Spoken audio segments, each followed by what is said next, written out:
Welcome back to the Daily's Double Shot. I'm Austin Siedentoff. And I'm Evelyn Osborne. To kick off this recap episode, we start with Natalie Quinn's coverage of the spring concert. We look at Reed Mayfield's segment about a record store on the Ave. I talk to staff and students about the Sodexo protests. We feature Rick's Café, a volunteer-run ice cream parlor on campus. John Goodgen covers Relay for Life 2011. An article of the Daily is followed from pitch to print. And in lieu of the PostSecret event that took place on campus, students share their secrets.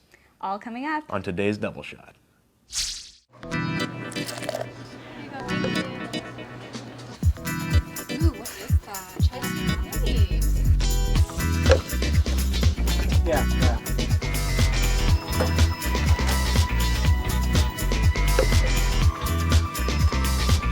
I'll see you there. Okay.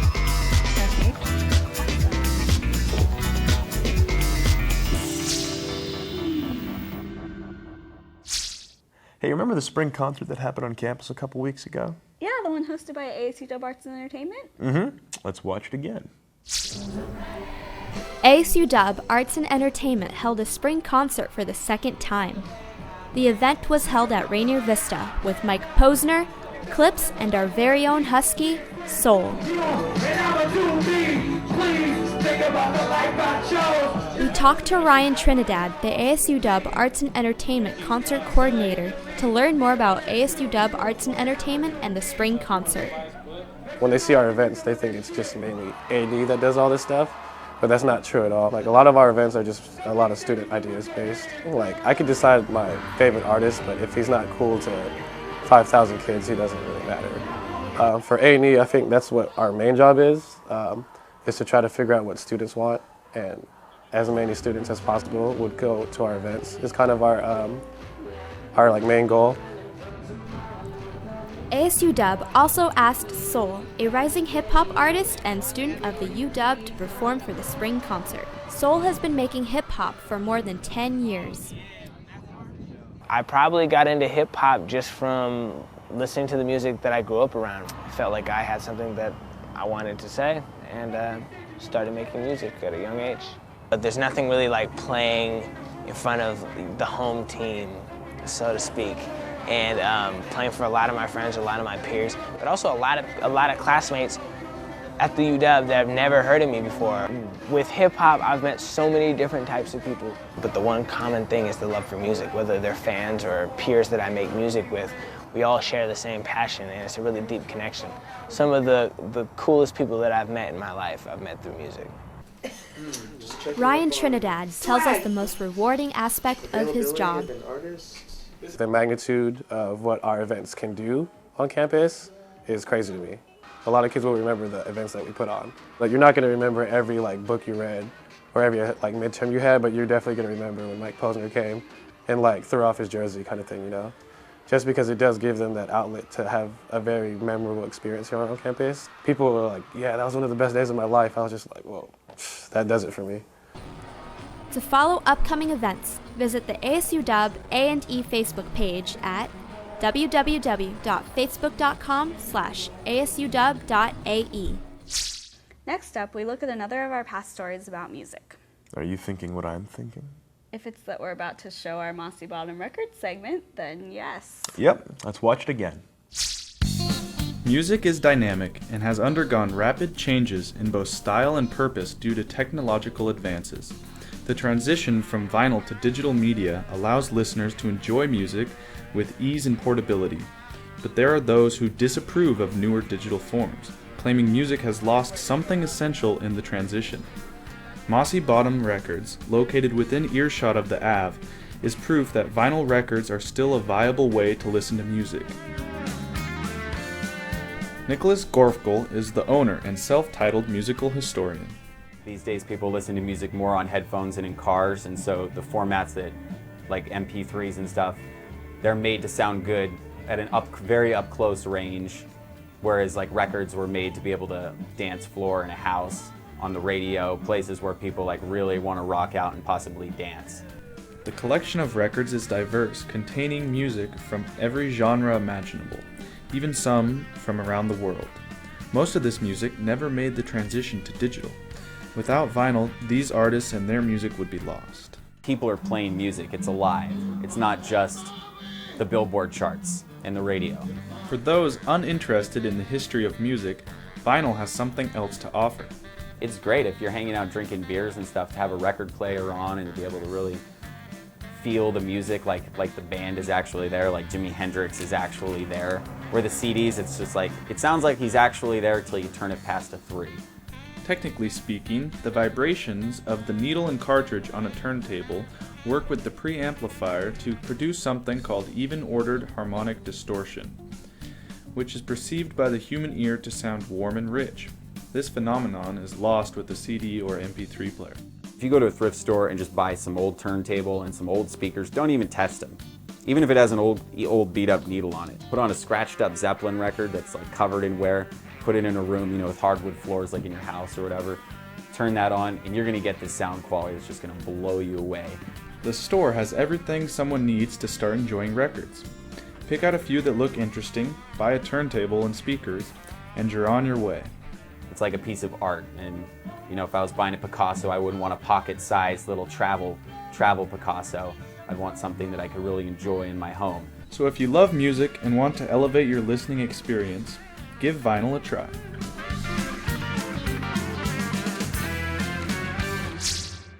Hey, remember when the UW administration had students arrested this quarter? No. Hey, remember that time I did a segment on how the UW administration had students arrested this quarter?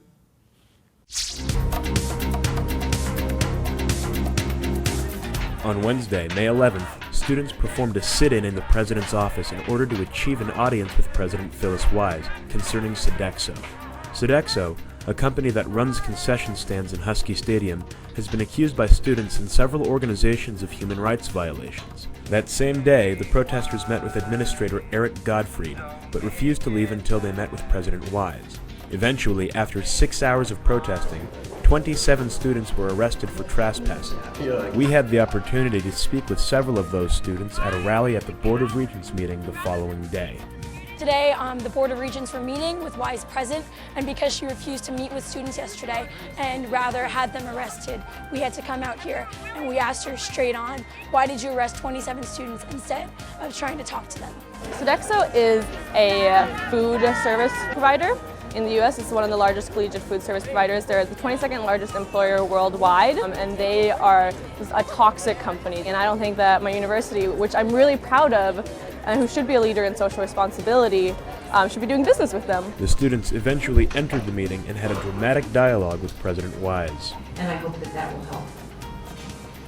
help. You didn't answer the question, President Wise. Why did you arrest 27 students rather than come talk to us? So we did not have you arrested, actually. You had us arrested. They told us you were arrested. Forcibly removed. Just because you don't go to jail doesn't mean you're not arrested.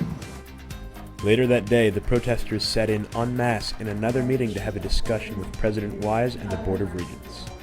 It is our goal to have a conversation between you and a representative from Sodexo. We are trying to facilitate. It's not enough. We also had the opportunity to speak with Associate Vice President Norm Arkins about the university's position on the issue. The students are asking us to terminate the contract immediately. We understand that.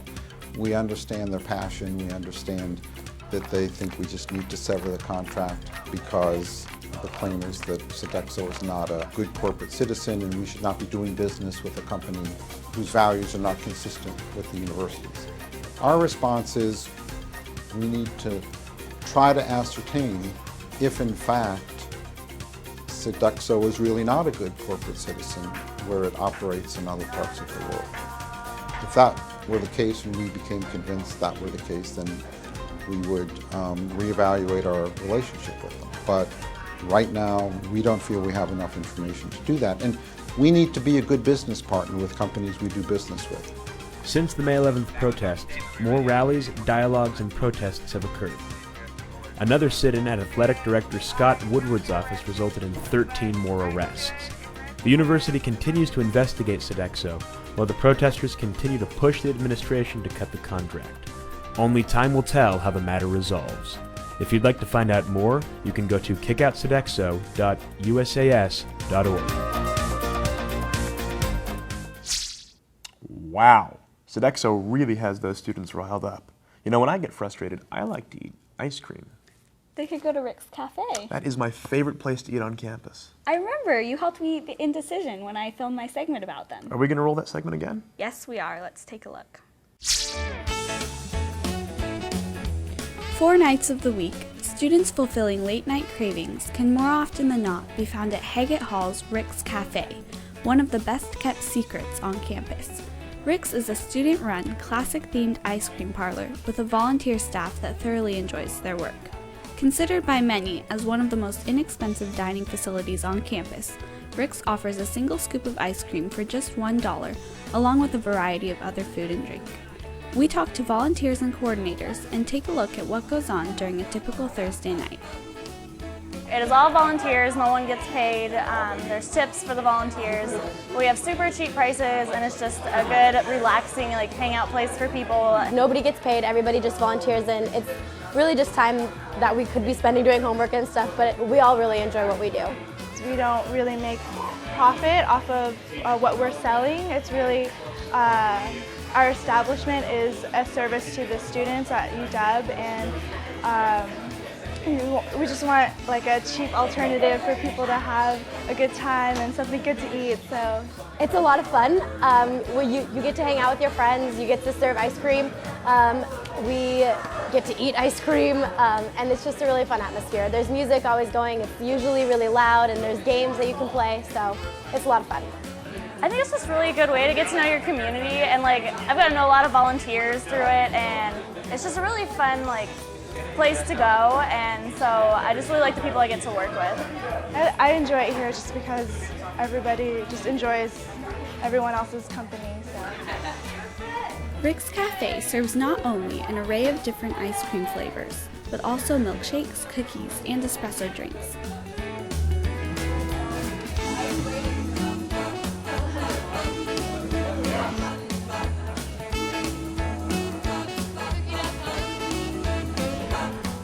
By far the most intriguing item on Rick's menu is the Indecision and its next of kin, the Are You Serious, for only $3. Both items, as defined by volunteers, are however the person who takes the order feels like making it. Indecisions and Are You Seriouses can have as many scoops of ice cream and as many toppings as the person preparing it decides, and can turn out looking like just about anything.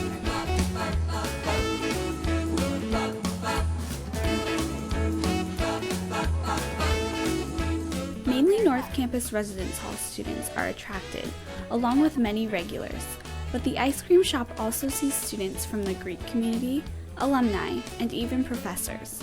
Coordinators hope to branch out and reach a broader range of customers this quarter. Despite being relatively unheard of, Rick's seems to be growing in popularity and is well liked by its current customers. It can be really, really hectic. I know my very first shift, we got a line starting at about 8:15, and we didn't see the end of the line until about 10:45. So it can get pretty busy. It seems like people who have been either studying a long time or need some sort of stress relief come here a lot, or else a lot of times groups come to just be with their friends and hang out for a while. People, as far as I've heard, absolutely love it. I mean, you get a huge bowl of ice cream for $1. I mean, most people order a double scoop thinking, oh, I can get 2 scoops of ice cream, for $1 or for $1.50. That's a pretty good deal. What they don't realize is a double scoop is actually this tall. And so it's a lot of ice cream for a really, really small amount of money. I think students really like it here just because it's so cheap and they can just come and be with their friends and play games. And so I think it's really a positive thing overall. It's kind of like a hidden secret. Rick's is open Sundays through Thursdays from 8 to 11 p.m. in Haggett Hall. Be sure to check out their Facebook page or send them an email to learn more. Did you know that Rick's Café also helped raise funds for the Relay for Life this year? They did? Hey, didn't we do a story on the Relay for Life? Yeah, it's coming up next. Thousands of people attended the 7th annual Relay for Life at Husky Stadium on May 21st. The 16-hour fundraising event which has raised almost $250,000, is sponsored by the American Cancer Society and organized by our very own Husky students. On campus, we table almost every single week throughout the year, where we're passing out flyers, and we do shout outs in classrooms, and we post flyers up and down the Ave. So it's really a lot of footwork that goes into getting participants to go to uwvideo.org, register either for a team or they create their own team. We really try to keep the event specialized to UW. So we look for events that are happening like either on campus, groups on campus, all of those kind of things. And then we also have things like sumo suits coming. We have a huge bouncy obstacle course. We have various things going on throughout the night. Like we'll have a huge rock, paper, scissors competition. We have different like events going on with like soccer tournaments, volleyball tournaments. And then we just have cool things that are specifically tied to the event itself. So all the things that happen for survivors, like the opening lap you just saw. We also have Mission Delivery, has a bunch of different events that they try to like tell people facts about cancer and tell people how it's affecting individuals in their community. So about like half of the stuff going on is specific to American Cancer Society and half of it is just UW community. Participants have been preparing for the relay by finding sponsors and organizing teams to run with. In fact, several campus clubs have teamed together to support the cause, including the well-known Humans vs. Zombies. We decided that it would be good as like a team building exercise and something to get out and do. Also, it seemed interesting to do something, with so many other people, like, a charitable organization like this. My grandfather actually had cancer, and so it's kind of a little personal, just trying to help out cancer research. It's a good cause. American Cancer Society does good work. Survivors began the event by walking around the track once. Family members and supporters soon joined them, walking around the track in shifts throughout the night and Sunday morning. Reed, a UW student who battled cancer himself, shares his story. You never know anything. Someone tells you have cancer, and I had testicular cancer, so you look it up online, and it's metastasizes into the lungs, into the brain. And so, right when I found out, it's that couldn't be in my brain. You're really freaking out. But one thing I could always do is just check, and I'd see old high school friends of mine, people I barely even knew, donating money or sending me cards or all this kind of stuff. So it really does make a really big difference. Fundraising continues into July, so visit uwrelay.org to donate or find out information about next year's event. We'll be right back after the break. Oh, welcome back. Our next story showed behind the scenes here at the Daily, when I followed an article from start to finish.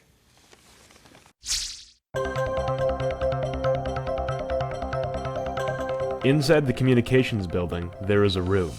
Inside that room lives the Daily, the student newspaper. The Daily cranks out a paper 5 days a week for the entire school year. But just how does a story go from being an idea to being on the printing press? We followed one to find out. We start with a meeting where stories are pitched to Lexi Krell, the overseer of the paper, and Katie Burke, the news editor who works with reporters and finalizes their stories before they go to print. I was also wondering if you wanted me to cover the shortage of... Hayat Nouramine, a diversity reporter, was tasked with taking on a story about the low application rates for ASUDub Diversity Commission Director positions. We decided to follow her on her story. At the same time, Christian Randall, a photographer, was tasked with taking pictures that are relevant to the story. We met up with Christian at Condon Hall, where he brought us on a short shoot. I'm going to talk to Sarah Clemens. She organizes the commission directors. And the article that we're doing is about how there's a shortage of applications for these positions.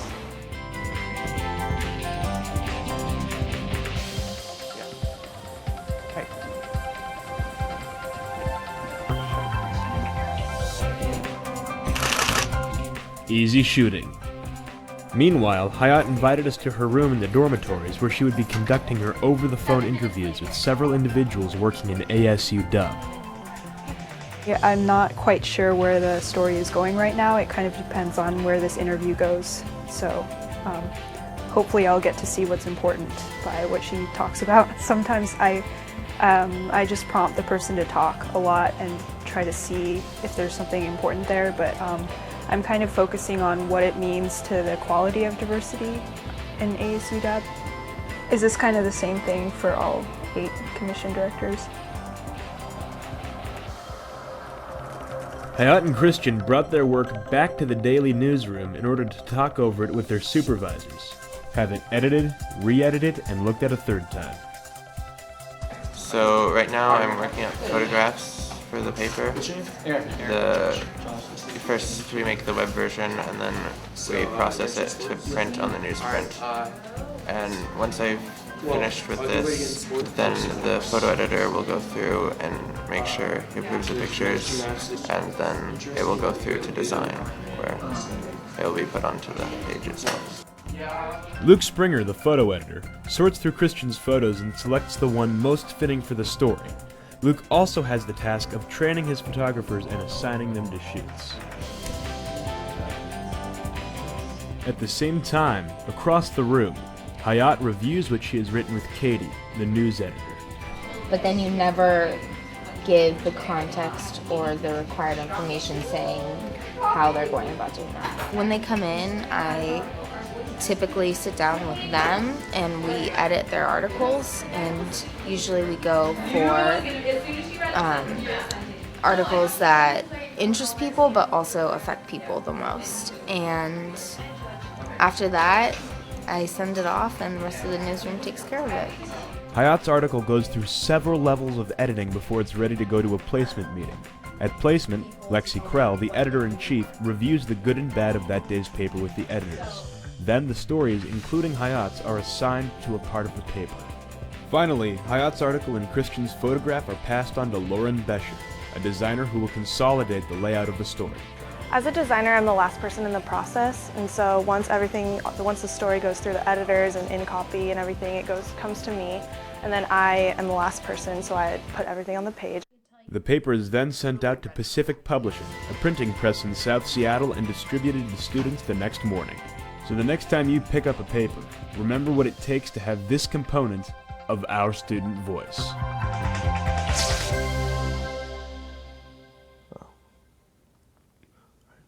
Hey, do you remember that segment we had about PostSecret? Austin and I produced that segment. Oh, well, in that case, up next we have some student secrets.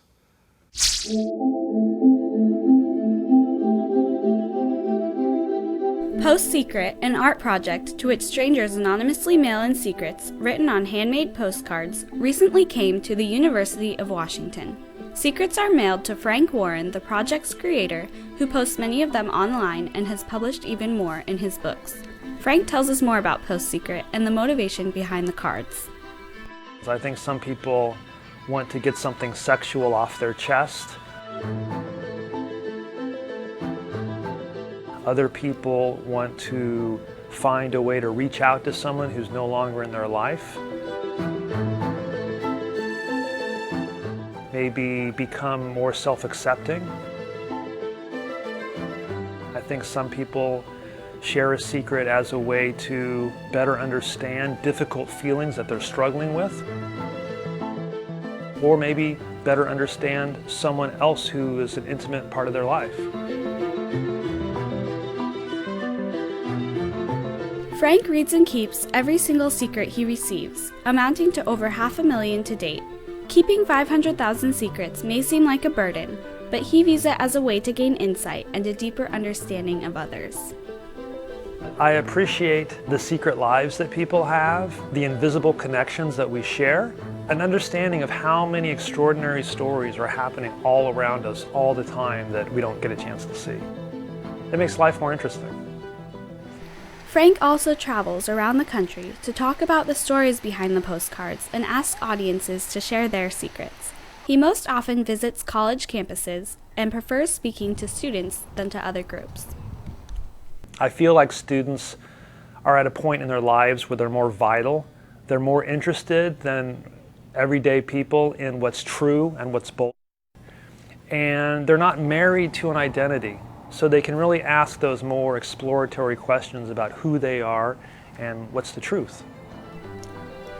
In lieu of the recent PostSecret event at the UW, Students were invited to anonymously submit their own cards. These are their secrets.